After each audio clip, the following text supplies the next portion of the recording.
Good morning. നമ്മളിന്ന് ഒരു സുപ്രധാനപ്പെട്ട സ്ഥലത്താണെന്നുള്ളത്. മാണിയൂർ ശ്രീ സുബ്രഹ്മണ്യ സ്വാമി ക്ഷേത്രത്തിലാണെന്നുള്ളത്. നമുക്ക് ക്ഷേത്രത്തിൻ്റെ വിശേഷങ്ങളും കാഴ്ചകളിലേക്കും പോവാം. മാണിയൂർ ദേവസ്വം ബോർഡിൻ്റെ കീഴിൽ 5 ക്ഷേത്രങ്ങളാണുള്ളത്. അതിൽ ആദ്യത്തെ ക്ഷേത്രമാണ് ഈ ശ്രീകൃഷ്ണ ക്ഷേത്രം. അതിപുരാതന ക്ഷേത്രം. ഏകദേശം 2500 വർഷം പഴക്കമാണ് പുരാവസ്തു വിദഗ്ധർ പറയുന്നത്. ഇത് സുബ്രഹ്മണ്യ സ്വാമി കിഴക്കുവശത്തായി സ്ഥിതി ചെയ്യുന്ന ഒരു ചെറിയൊരു ക്ഷേത്രമാണ്.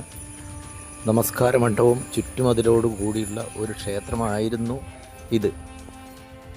സുബ്രഹ്മണ്യ ക്ഷേത്രത്തിനെ പോലെ തന്നെ കൊത്തുപണികളും ചിത്രപ്പണികളിലും ഉള്ള ഒരു ക്ഷേത്രം തന്നെ ആയിരുന്നു ഈ ക്ഷേത്രവും. ഏകദേശം 2500 വർഷം പഴക്കം ഉണ്ട് എന്നാണ് ചരിത്രകാരന്മാർ പറയപ്പെടുന്നത് ഈ സുബ്രഹ്മണ്യ ക്ഷേത്രത്തിൻ്റെയും ഈ ശ്രീകൃഷ്ണ ക്ഷേത്രത്തിനും. ഈ നമസ്കാര മണ്ഡപത്തിൻ്റെ പഴക്കം കാണുമ്പോൾ തന്നെ നമുക്കത് ഊഹിക്കാനേ ഉള്ളൂ. ഇത്രയധികം കാലം പഴക്കമുള്ള ക്ഷേത്രമായിട്ടും തൂണുകളൊന്നും ദ്രവിച്ചു പോകാതെ നിലനിൽക്കുന്നത് തന്നെ ഒരു മഹാഭാഗ്യമായി കണക്കാക്കുന്നു. ബ്രിട്ടീഷുകാരുടെയോ ടിപ്പു സുൽത്താൻ്റെയോ ആക്രമണത്തിന് വിധേയമായിട്ടുണ്ടെന്ന് മനസ്സിലാക്കാൻ നമുക്ക് ഈ ക്ഷേത്രത്തിൻ്റെ ഇരിപ്പ് വശം കണ്ടിട്ട്. പിന്നെ ക്ഷേത്രത്തിന് വേണ്ട വിധം പരിപാലിക്കുന്നുണ്ടോ എന്ന് സംശയപ്പെടേണ്ടിയിരിക്കുന്നു. ഇവിടെ നമുക്ക് സുബ്രഹ്മണ്യ സ്വാമി ക്ഷേത്രത്തിലേക്ക് പോകാം. ഏകദേശം 4 ഏക്കർ സ്ഥലമാണ് ക്ഷേത്രത്തിൻ്റേതായിട്ടുള്ളത്. ക്ഷേത്രം സ്ഥിതി ചെയ്യുന്നത് മെയിൻ റോഡിൽ നിന്ന് കുറച്ച് ഉള്ളിലോട്ടായിട്ടാണ്.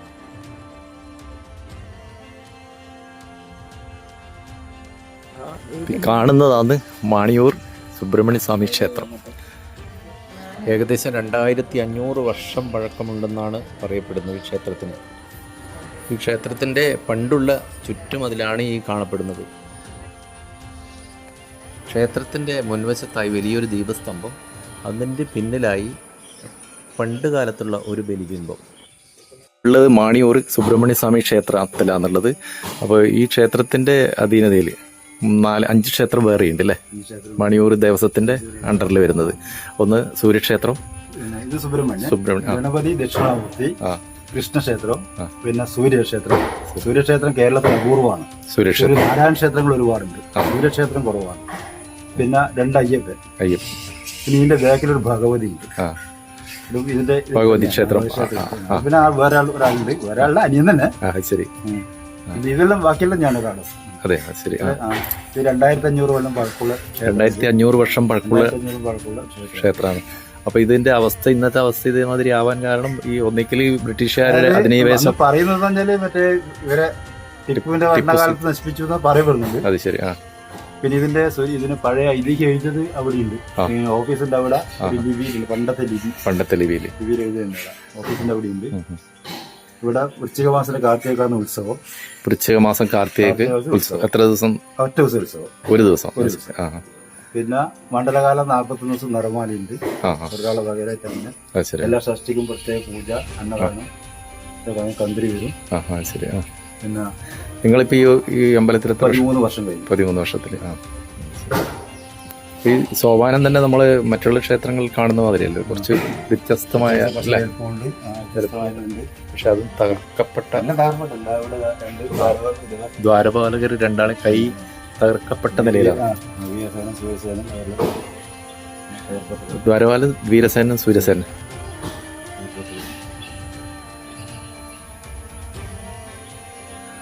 ഇപ്പൊ ഈ ദേവസ്വത്തിന്റെ അണ്ടറിലായിട്ട് പോലും ഇതിനെ സാമ്പത്തികമായിട്ട് ഒരുപാട് വേണം. ഇതിനൊക്കെ ചെറിയൊരു തുകയോട്ടൊന്നും നമ്മുടെ തൊട്ടിട്ട് കാര്യമില്ല. കോടിക്കണക്കിന് തന്നെ കാണണം. കാരണം ഇത് വലിയൊരു ക്ഷേത്രമാണ്. വലിയ ക്ഷേത്രം അല്ലേ? ഇവിടുത്തെ ആദ്യം ഒരു മുഖമുണ്ടാവും, അത് കഴിഞ്ഞ് ഒരു ഇടനാഴി, അത് കഴിഞ്ഞ് പിന്നെ ആദ്യം ഒരു ഇടനാഴി, അത് കഴിഞ്ഞിട്ടാണ് സുബ്രഹ്മണ്യം എടുത്തത്. ശരി. നിങ്ങൾ നോക്കിയാൽ സൂര്യൻ മറ്റേ ശ്രീകോവിൽ ഒരുപാട് പൈസ. കാരണം ഇത് ദേവസ്വം ബോർഡിന് അവരതാണ് ചെയ്യേണ്ടത്. പുരാവസ്തുവിന്റെ അവർ വന്നിട്ട് ചെയ്തു തരണം. അപ്പൊ അതിന് കൂടെ നാട്ടുകാരോ കോടിക്കണക്കിന് റുപ്യ കാണണം.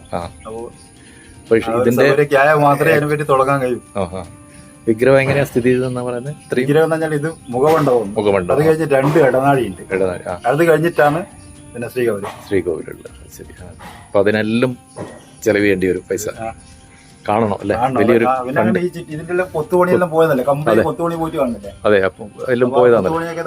അതിൽ തന്നെ മനസ്സിലാക്കാൻ പറ്റുന്നുണ്ടല്ലോ എത്ര വർഷം പഴക്കമുണ്ട് എന്നുള്ളത്. ഇനി കുറച്ചൊക്കെ മേലെ നിലവിലുള്ളത്. മേലെ ഭാഗമാണ്, കാരണം താഴത്തെ കംപ്ലീറ്റ് കൊത്തുപണി പോയതാണ്. അതെ. പണ്ടിത് മാടോടെ ചെറിയ ചെറിയ ഓർമ്മയിൽ ആ ചെറിയൊരു മാടോട് ചെറിയ ഓടുകൾ അത് പിന്നെയാണ് ഇപ്പൊ ഈ റോഡിലേക്ക് വന്നത്. അത് ഈ പണി എടുത്തില്ല, കാരണം ഈ ഓടിന്റെ പണി അതിന്റെ ഉള്ളിൽ നടന്നിട്ടില്ല. വേറെ ഒന്നും ഒരു പണി നടന്നിട്ടില്ല, ഓടുകൾ മാറിയെന്ന് മാത്രം. പണ്ടത്തെ ഇതെല്ലാം പഴയതുണ്ട്. അത് ശരി. അപ്പോ സാർ ഇവിടെ സ്ഥിരമായിട്ട് വരുന്ന, ഇവിടെ അടുത്ത് തന്നെ വീട്? ഇവിടുന്ന് അടുത്ത് തന്നെ സ്ഥിരമായിട്ട് വരുന്ന ഒരു അമ്പലം തന്നെ? അതെ അതെ, അടുത്ത. അപ്പൊ ഈ ഉത്സവത്തിനും കാര്യങ്ങളും ഈ ക്ഷേത്രം ഒരു പുനരുദ്ധാരണം ചെയ്യാനുള്ള എന്തെങ്കിലും ക്ഷേത്ര കമ്മിറ്റി അങ്ങനെയുള്ള നടപടിക്കൊന്നും നിങ്ങൾ നാട്ടുകാർ? അല്ല, നാട്ടുകാര് ക്ഷേത്ര കമ്മിറ്റിയും കാര്യങ്ങളിലായിട്ട് ചെയ്യുന്നുണ്ട്. എന്തായാലും പെട്ടെന്ന് തന്നെ അതിന്റെ ബാക്കി കാര്യങ്ങളാവുമെന്ന് പ്രതീക്ഷിക്കാം. ഗവൺമെന്റ് ദേവസ്വത്തിന്റെ സൈഡിൽ നിന്ന് കൂടി സപ്പോർട്ട് ഉണ്ടെങ്കിൽ നമ്മുടെ ഈ ക്ഷേത്രം ഒരു നല്ല രീതിയിൽ കൊണ്ടുപോകാൻ പറ്റും അല്ലേ? അതെ അതെ.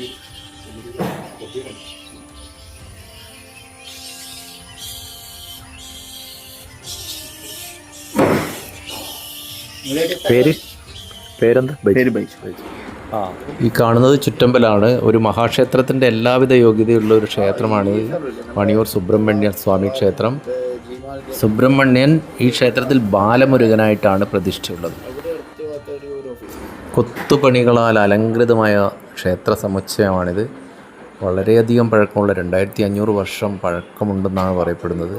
മുകൾ ഭാഗത്തുള്ള കൊത്തുപണികൾക്ക് കൂടുതൽ ക്ഷതം സംഭവിച്ചിട്ടില്ല, പക്ഷേങ്കിൽ താഴെ ഭാഗത്തുള്ള കൊത്തുപണികൾ എല്ലാം ക്ഷയിച്ച രൂപത്തിലാണുള്ളത്. ദേശത്തിൻ്റെ പേരിൽ അറിയപ്പെടുന്ന ഒരു ക്ഷേത്രമാണിത്, മാണിയൂര്. അതായത് ബാലസുബ്രഹ്മണ്യൻ്റെ ദേശം എന്നാണ് ഇതിനർത്ഥം വരുന്നത്. നമ്മുടെ എല്ലാം പൈതൃകമായ ക്ഷേത്രത്തെ നല്ല രീതിയിൽ സംരക്ഷിക്കേണ്ടതല്ലേ? സാറ്, ഈ ക്ഷേത്രത്തിലേക്ക് എത്തിപ്പെടാൻ ഇത് മാണിയൂർ എന്ന് പറയുന്ന സ്ഥലം അല്ലേ? കണ്ണൂർ ജില്ലയിൽ മാണിയൂർ പഞ്ചായത്തിലാണ്. കുറ്റ്യാട്ടൂർ പഞ്ചായത്തിൽ മാണിയൂർ എന്ന് പറയുന്ന സ്ഥലത്താണ് ഈ പൗരാണികമായ ക്ഷേത്രം സ്ഥിതി ചെയ്യുന്നത് അല്ലേ? സുബ്രഹ്മണ്യ സ്വാമി ക്ഷേത്രം. പിന്നെ ഇതിന്റെ കൂടെ തന്നെ 5 ക്ഷേത്രങ്ങൾ ഈ ദേവസ്വത്തിന്റെ അണ്ടറിൽ ഉപക്ഷേത്രമായിട്ടുണ്ട്. മഹാവിഷ്ണു ക്ഷേത്രമാണ് അല്ലേ? വിഷ്ണു ക്ഷേത്രം, സൂര്യക്ഷേത്രം, അതേപോലെ അയ്യപ്പന്റെ ഭഗവതി ക്ഷേത്രം. അപ്പോൾ ഈ സ്ഥലത്ത് ഒരു വെളിയിൽ നിന്ന് വരുന്നവർ ഇവിടെ എത്തിപ്പെടാൻ എങ്ങനെയാണ് യാത്രാ സൗകര്യം? എങ്ങനെയാണ്?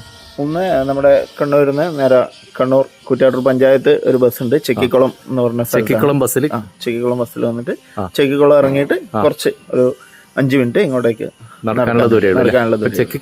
ചെക്കിക്കുളമാണ് നമ്മൾ ഇറങ്ങേണ്ടത് ബസ്. അപ്പോൾ സ്വന്തം വാഹനങ്ങളിൽ വരുന്നവരും ചെക്കിക്കുളം വഴി നമുക്ക് എന്ത് ചെയ്യാം, ഇങ്ങോട്ടേക്ക് വരാം. അവിടെ ബോർഡ് കാര്യങ്ങൾ. മണിയൂർ സുബ്രഹ്മണ്യ ക്ഷേത്രം എന്ന് പറഞ്ഞാൽ കാണിച്ചു തരാം.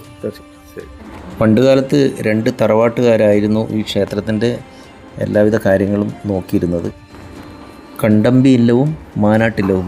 അതിനുശേഷം ദേവസ്വം ബോർഡ് രൂപീകരിച്ചതിന് ശേഷം എക്സിക്യൂട്ടീവ് ഓഫീസർ ഭരണാധികാരിയായിട്ടാണ് ഈ ക്ഷേത്രം നടത്തിക്കൊണ്ടുവന്നിരുന്നത്. ഇതുകൂടാതെ 5 പേരുടെ ഒരു ട്രസ്റ്റ് ബോർഡും ജനകീയ കമ്മിറ്റി എല്ലാം ചേർന്നാണ് ഇപ്പോൾ ക്ഷേത്രം ഭരണം നടത്തിക്കൊണ്ടുപോകുന്നത്. 2500 വർഷം മുമ്പ് പഴക്കമുള്ള ക്ഷേത്രകലയാണ് നമ്മൾ ഈ ചുമർ ചിത്രങ്ങളാണ് കാണപ്പെടുന്നത്.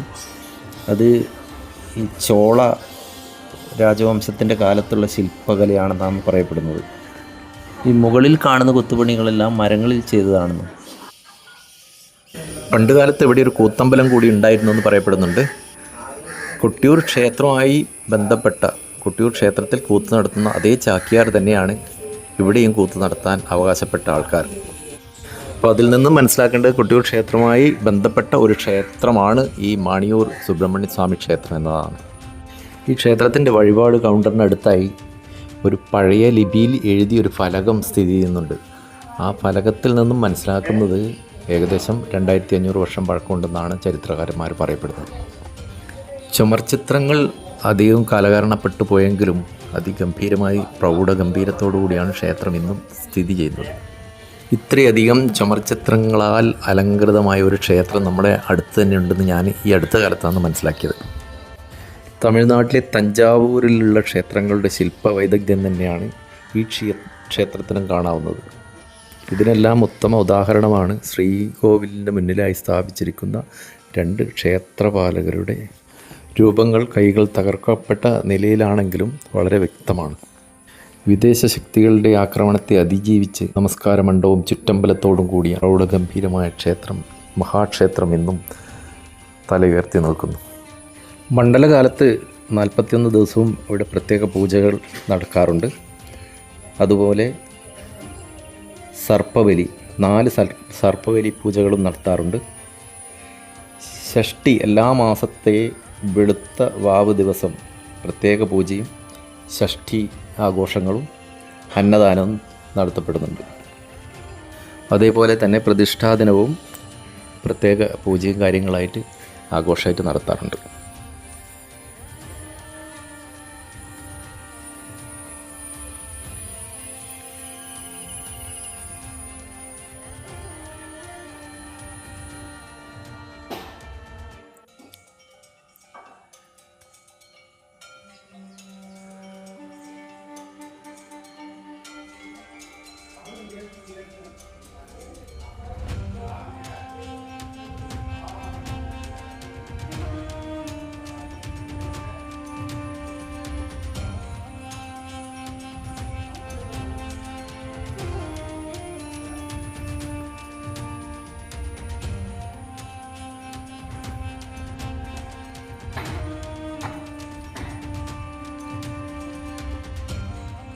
കാലഹരണപ്പെട്ടു പോയ ഒരു ചുറ്റുമതിലാണ് നമ്മൾ കാണുന്നത്. ഈ ക്ഷേത്ര സമുച്ചയത്തിൽ തന്നെ വേറെയും ക്ഷേത്രങ്ങളുണ്ടെന്ന് പറഞ്ഞല്ലോ. അതിൽ വേറൊരു ക്ഷേത്രമാണ് ഇത്, അയ്യപ്പ ക്ഷേത്രം. ഒരു ക്ഷേത്രം പണ്ടുകാലത്തെ ഇവിടെ ഉണ്ടായിരുന്ന ഒരു ക്ഷേത്രത്തിന് നവീകരിച്ച് പുതുക്കിപ്പണിതാണ്. മറ്റൊരു അയ്യപ്പ ക്ഷേത്രം മുണ്ടേരി കൈപ്പാട്ട് എന്ന പ്രദേശത്ത് സ്ഥിതി ചെയ്തിരുന്ന മരുതമൂലോത്ത് അയ്യപ്പ ക്ഷേത്രമാണ്. അതിനെ പുനഃപ്രതിഷ്ഠിച്ചതാണ് ഈ പ്രദേശത്ത്. ഈ കൈപ്പാട്ട് എന്ന് പറയുന്ന പ്രദേശത്ത് ഒരു ക്ഷേത്രം സ്ഥിതി ചെയ്യാൻ പറ്റുന്ന സ്ഥലം അല്ലാത്തത് കൊണ്ടായിരിക്കും അവിടുന്ന് ഇവിടത്തേക്ക് പുനഃപ്രതിഷ്ഠിച്ചത്.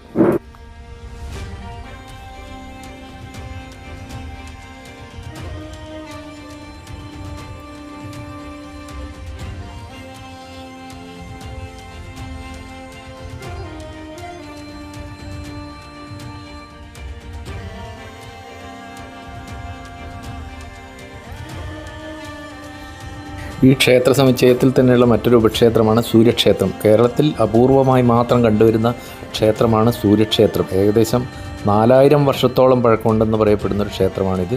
സൂര്യനാരായണ ക്ഷേത്രം നിരവധിയുണ്ട്, പക്ഷേ സൂര്യക്ഷേത്രം 1-2 മാത്രമേ ഉള്ളൂ. ചരിത്രത്തിൽ തന്നെ കേരളത്തിൽ 1-2 സൂര്യക്ഷേത്രങ്ങൾ മാത്രമേ ഉണ്ടായിട്ടുള്ളൂ.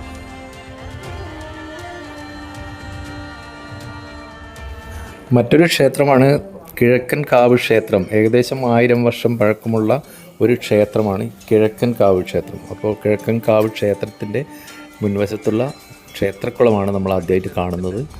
മയ്യിൽ എന്ന് പറയുന്ന പ്രദേശത്തുള്ള ഒരു ബ്രാഹ്മണൻ ഇടൂഴി നമ്പൂതിരി കൊട്ടിയൂർ ദർശനം നടത്തുകയും തിരിച്ചു വരുമ്പോൾ ഭഗവതി ഈ നമ്പൂതിരിയുടെ കൂടെ വരികയും ക്ഷീണം മാറ്റാൻ വേണ്ടി ഇരുന്ന ഒരു സ്ഥലമാണിത്.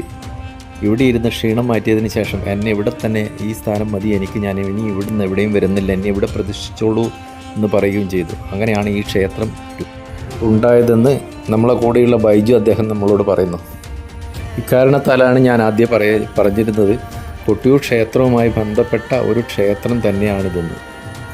ഈ ക്ഷേത്രത്തിൻ്റെ തന്നെ ഒരു കാവ് ഉണ്ട്. ആ കാവ് വടക്കൻ കാവ് എന്ന പേരിലാണ് അറിയപ്പെടുന്നത്. കിഴക്കൻ കാവിൽ ഇടവം 1 മുതൽ 10 വരെ കളിയാട്ട മഹോത്സവം നടക്കാറുണ്ട്. കിഴക്കൻ കാവിൽ കലശം മാത്രമേ കൊണ്ടാടാറുള്ളൂ. കലശം എന്ന് പറഞ്ഞാൽ ഒരു പകുതി തെയ്യക്കോലം കെട്ടി ആടുന്നതാണ് കലശം. അതേപോലെ ദേവീക്ഷേത്രമായതിനാൽ നവരാത്രി പൂജ 9 ദിവസം ഇവിടെ ഉത്സവം ആഘോഷിക്കാറുണ്ട്. കളിയാട്ട മഹോത്സവത്തിനോടനുബന്ധിച്ച് കെട്ടിയാടാറുള്ള തിരുമുടി, അവസാന ദിവസത്തെ തിരുമുടിക്ക് ഉത്തര മലബാറിലെ ഏറ്റവും വലിയ തിരുമുടിയായിട്ടാണ് കണക്കാക്കപ്പെടുന്നത്.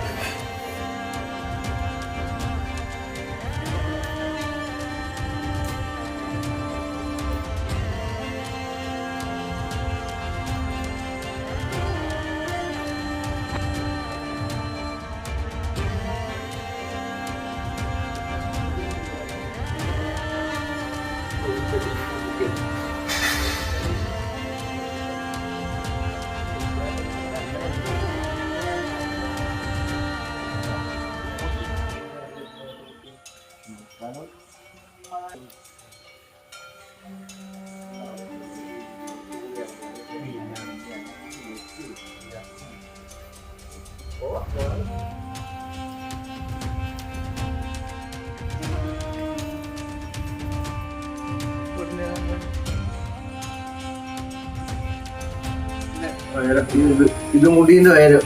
ആ ഇതിന്റെ 26 മീറ്റർ 26 കോലം. ഇതിന്റെ നീളാണ് മുടിന്റെ. ശരി. ഇത് വെച്ചാൽ ഈ നമ്മളെ ഉണ്ടാവില്ല, നമസ്കാരം ഉണ്ടാവും, അതിന്റെ ഇതാന്നാ പറയുന്നത്. അത് ശരി. ഇതാണെന്നാ പറയുന്നല്ലേ കളരിവാതിക്കലിനേക്കാൾ. രണ്ടും ഒരേ ദിവസം തന്നെ മുടി ഉയരുന്നത് അല്ല? ഇടവം 10. ഇടവം. അവിടെയോ? അവിടെ ഇടവം 10. ഇവിടത്തെ ആദ്യം, അത് കഴിഞ്ഞിട്ട് അവിടുത്തെ. അവിടുത്തെ ഭഗവതിയുടെ തിരുമുടി കിട്ടുന്നതിനുള്ള കവുങ്ങാണ് നമ്മൾ ഈ കാണുന്നത്. ഏകദേശം 26 കോല് നീളമുള്ള കവുങ്ങ്. ഈ മുമ്പിൽ കാണുന്ന ഗ്രൗണ്ടിൽ വെച്ചാണ് ഭഗവതിയുടെ തിരുമുടി ഉയരുന്നത്. കേക്കാവ് ഭഗവതി ക്ഷേത്രമാണ് ഇതല്ലേ? അപ്പം മുടി ഉയരുന്ന ഇവിടെയാണ്. ഉത്തര മലബാറിലെ ഏറ്റവും വലിയ മുടി ഇതാണോ, അല്ലെങ്കിൽ കളരിവാതിക്കൽ ഇവിടെയാണ് അറിയപ്പെടുന്നത്? ചില ആൾക്കാർ പറയും കളരിവാതിക്കലില്ലാന്ന് ഉയർന്ന മുടി അങ്ങനെ പറയുന്നുണ്ട് അല്ലേ? പക്ഷെങ്കിൽ അത് പറയാൻ പറ്റില്ല അല്ലേ? അത്ര വലിയ ഇതം പോലെ എനിക്ക്. അതെ, ശരി.